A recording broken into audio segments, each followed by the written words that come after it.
Matagumpay na naisagawa ang isang information drive and awareness campaign noong ika-28 ng Nobyembre taong kasalukuyan sa Zone 25, District 3, Barangay 270, Manila.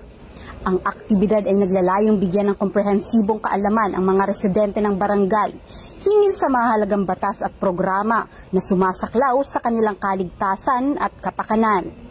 Pinangunahan ng mga kinatawan mula sa Philippine National Police, PICA-G, Community Affairs and Development Division, sa pangunguna ni Police Colonel Luis E. Gisik, Chief CAD, katuwang ang mga kapulisan ng Police Station 11 at mga lokal na opisyal ng barangay.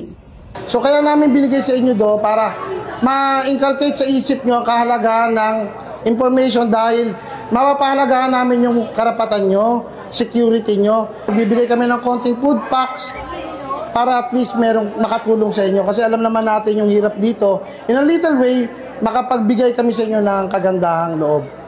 Naging tampok sa programa ang iba't ibang lecture at talakayan patungkol sa crime prevention, Safe Spaces Act, anti-illegal drugs, role of the constituents in anti-terrorism programs at RA 9262 o ang Violence Against Women and Their Children Act. Tinalakay din ni Police Captain Sumalinog ang patungkol sa fake news na mahalaga sa panahon ng digital media. Matapos ang serya ng lektura, namahagi ng food packs ang mga kapulisan ng PICA-GCAD bilang pagtatapos ng makabuluhang programa. Salamat po sa PNP. Maraming salamat po sa lahat na aming mga natutunan sa araw na ito. Maraming salamat po.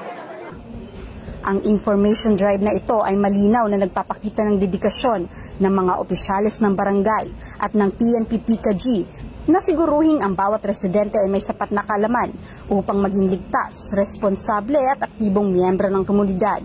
Inaasahan na mga ganitong kampanya ay patuloy na magpapalakas sa pagkakaisa at kapayapaan sa loob ng barangay.